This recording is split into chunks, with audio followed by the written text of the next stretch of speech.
ಗೆಳೆಯರೇ, ಇಂದು ನಮ್ಮ ಅಣ್ಣ ಅವರು ಡಾಕ್ಟರ್ ರಾಜ್ಕುಮಾರ್ ಅವರ ಹುಟ್ಟಿದ ದಿನ. ನಾವು ಅವರ ಬದುಕನ್ನು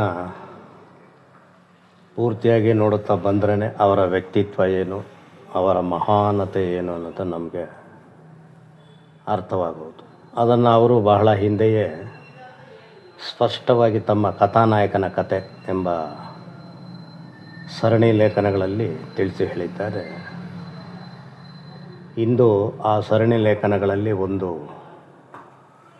ಘಟನೆಯನ್ನು ನೆನಪಿಸಿಕೊಳ್ಳಲು ಪ್ರಯತ್ನ ಮಾಡ್ತೇನೆ.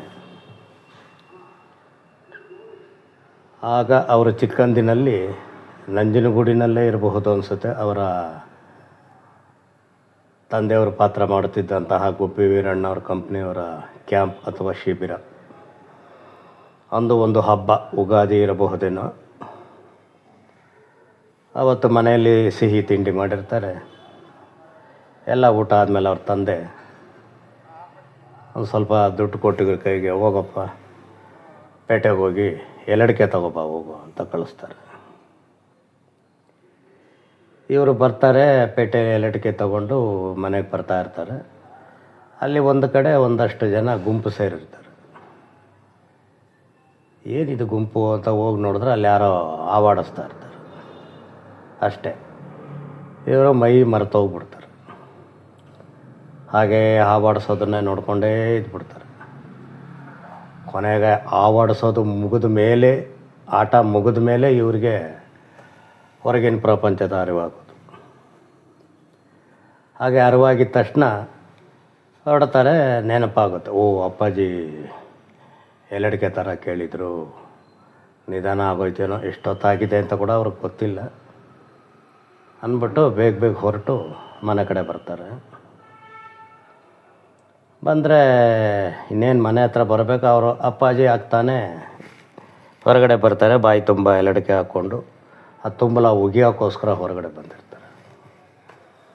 ಉಗಿಯಾಕೆ ಬಂದಾಗ ಮುತ್ತರಾಜ್ ನೋಡಿಬಿಟ್ಟು ಆಹಾ ಅಂತ ಹೇಳೋಕೆ ಹೋದ್ರು ಬಾಯಿ ತುಂಬ ತುಂಬಲ ಇದ್ದಿದ್ದನ್ನು ಇವ್ರ ಮೇಲೆ, ಮುಖದ ಮೇಲೆ ಉಗಿದ್ಬಿಡ್ತಾರೆ. ಇವರಿಗೆ ಎಷ್ಟು ಭಯ ಆಗುತ್ತೆ ಅಂತಂದರೆ, ಅಯ್ಯೋ ನಾನು ನಿಧಾನ ಮಾಡಿಬಿಟ್ನೇನೋ, ಅಪ್ಪಾಜಿ ಇವಾಗ ನನಗೆ ಯಾವ ಶಿಕ್ಷೆ ಕೊಡ್ತಾರೋ.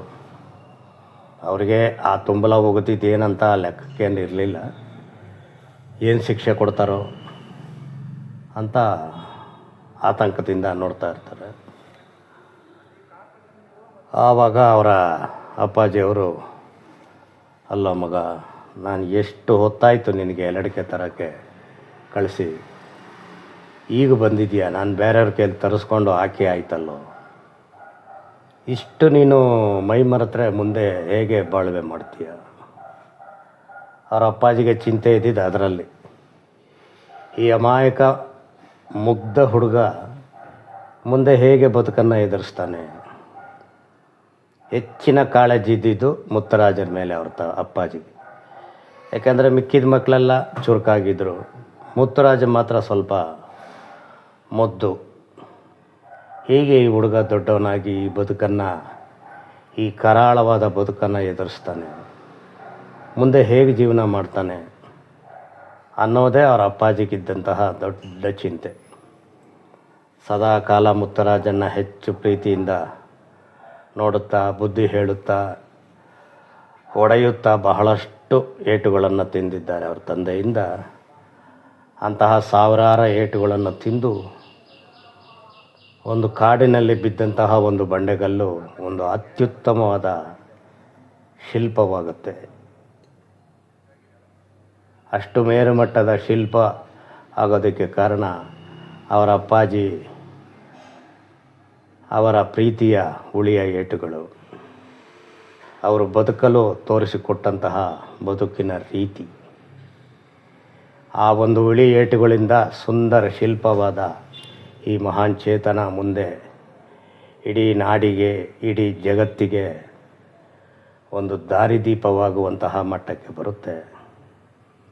ಇದೇ ತಂದೆ ತಾಯಿಯವರ ನಿಷ್ಕಲ್ಮಶ ಮತ್ತು ಕಾಳಜಿಯ ಪ್ರೀತಿ.